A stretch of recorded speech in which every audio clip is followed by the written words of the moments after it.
ଖାଇବା ପିଇବା ସାରିକି ମା ଝିଅ ତ ଏଠି ବସିଥିଲୁ ମିଶିକି ଯାଇକି ଗାଧୋଇବା ପାଇଁକା। ଆଉ ମୁଁ ଏଠି ବସିଛି କ'ଣ ଖାଇବା ସାରି ସିଲେଇ ବହୁତ ଅଛି, ସିଲେଇ କରିବାର କାଚ ଫଟକୁ।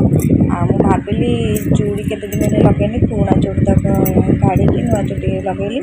ବସିକି ସେଇଠି ସବୁ ସଜାଡ଼ୁଥିଲି ତ ମନ ହେଲା, ମୁଁ କହିଲି ଯାଉଛି ବସିବା ଦେଇକି ସିଲେଇ କରିବା। ଆଉ ନେଲ୍ ପଲିସ୍ ଦେଖିକି ବି ମନ ପଡ଼ିଲା ଯେ ଏତେ ନେଲ୍ ପଲିସ୍ ଲଗେଇବା ପାଇଁକା। ଆଉ ଏଠି ବସିକି ନେଲ୍ ପଲିସ୍ ଲଗେଇବା। ଆଉ ବାକି ସିଲେଇ କାମ କରିବି, ସିଲେଇ କାମ ବହୁତ ଅଛି। ଜ୍ୱର ସକାଶେ ଥଣ୍ଡା ସକାଶେ ଭିଡ଼ିଓ କମ୍ପ୍ଲିଟ୍ ହେଇପାରୁନି। ଆଉ ଯାହା ବି ଯେମିତି ଭିଡ଼ିଓ ବନାଯାଉଛି କଣ୍ଟେଣ୍ଟ କିଛି ବି ନାହିଁ ଘରରେ, ଆଉ କ'ଣ କରିବା। ଆଉ ଚାଲ ଭିଡ଼ିଓଟି ଯାହା ଆଜି କ'ଣ ହେଉଛି ଦେଖିବା ଆଉ ବନେଇବା। ଆଉ ଦେଖିବା ସାଙ୍ଗମାନଙ୍କ ପାଖରେ ସେୟାର କରିବା, ଭଲ ଲାଗୁଛି ନା ନାହିଁ ଦେଖିବା। ଆଉ ବିଷୟରେ ଆସିକି ଅଙ୍ଗନବାଡ଼ିରୁ ଯାଇକି ଗାଧୋଇବା। ଆଉ ରାଜା ତ 24 ଘଣ୍ଟା ଖାଲି ମୋତେ ଖାଇବାକୁ ଦିଅ, ବିଜୁଳି ବସିକି ଖାଉଛି ଏଇଠି। ଆଉ ଲିସିନ୍ ସେଠି ଅଙ୍ଗନବାଡ଼ିରୁ ଯାଇଥିଲା, ଆସିଲା ମୋତେ କହିଲା ଗାଧୋଇବା ପାଇଁ, ଯାଇକି ଗାଧୋଇବା କ'ଣ ସେଠି ଯାଇକି ଖେଳୁଛି। ମୁଁ କହିଲି ମୁଁ ଗାଧୋଇ ଦେବି ଚାଲେ, ନା ନାଇଁ ମୁଁ ବଡ଼ ପିଲା ହେଇଗଲାଣି ସାଙ୍ଗରେ ଗାଧୋଇବି। ସେଠି ବସିକି କ'ଣ ବାଜା ବାଜା ବଜେଇଲାଣି। ଗୁଗୁ ଗାଧଉନୁ, କୁଆଡ଼େ ଯିବ, କୁଆଡ଼େ ଯିବ, ହଉ ଦେଖିକି ଯିବ।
ମାନେ 5ଟା ହେଇଗଲାଣି, ବର୍ଷା ଏତେ ଜୋରରେ ଆଡ଼େ କାଚୁଛି, ଏବେ ଟିକେ ଜଷ୍ଟ ବନ୍ଦ ହେଇଛି।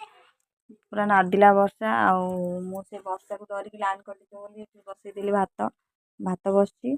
ଆଉ ଯେହେତୁ ବର୍ଷା ପାଗ ଅଛି, ଇଚ୍ଛା ହେଲା ବେସନ ଥିଲା ପକୁଡ଼ି କରିବା ପାଇଁକା। ଆଉ ଏଇଠି ସବୁ ରଖିଛି, ଭୃଷଙ୍ଗ ପତ୍ର, କଞ୍ଚା ଲଙ୍କା, ପିଆଜ, ଅଦା। ଆଉ ଖାଲି ବେସନ ପକୋଡ଼ି ହେବ, ଗୋଟେ କିଛି ପେଷ୍ଟ ହେଇନଥିଲା। ଆଉ ବେସନ ପକୋଡ଼ି କରିକି ଚାହାଟା ଟିକେ କରିବା। ଆଉ ଟିକେ ଯାଉ, ଆଉ ଟିକେ ପରେ କଲେ ଭାଇ ଆଉ କେହି ଆସିବେ, ସମସ୍ତେ ଗରମ ଗରମ ଖାଇବେ। ଭାତ ରାତିରେ ହେଇଯାଇଥିବ, ତାପରେ ମାଛ ଅଛି ତରକାରୀ କରିବା। ମୁଁ ତ ଏଇଠି ବସିଛି, ଲିସିନିକି ବି ବହୁତ ବାଡ଼େଇଲି। ମାନେ ସେ ଏତେ ଫୋନ୍ ଦେଖୁଛି, ଆସିଲା ବେଳକୁ ମୋତେ ନ କହିକି ଫୋନ୍ରେ ଯାଇ ଦେଖୁଛି ସାରି। ଆଉ ଫୋନରେ ବି ଚାର୍ଜ ନାହିଁ, ଏବେ ମୁଁ ଫୋନ୍ଟା ଚାର୍ଜ ବସେଇ ଦେଉଛି, ପକୋଡ଼ି ଛାଣିଲା ବେଳେ ଚାର୍ଜ ହେଇଯାଇଥିବ।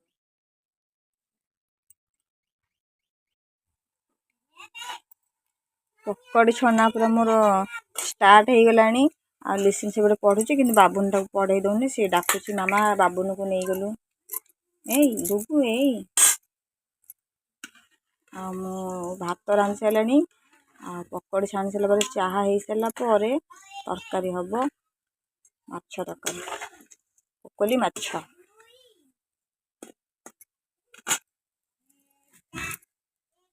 ଏଇଠି ପୁରା ସନ୍ଧ୍ୟା ହେଇ ଆସିଲାଣି, ବେଗା ବେଗି ଚୁଲି ଲାଗିଯାଇଛି, ମାନେ ଜଲ୍ଦି ଚୁଲି ଲାଗିଯାଇଛି। ପକୋଡ଼ି ଛାଣି ସାରିଲା ପରେ ଚାହା ଖାଇଦେବା। ଆଉ 2 ପରେ ଶୁଆ ହେଇନି, ଟିକେ ଶୋଇପଡ଼ିବା ସଞ୍ଜ ବେଳେ ଆଉ।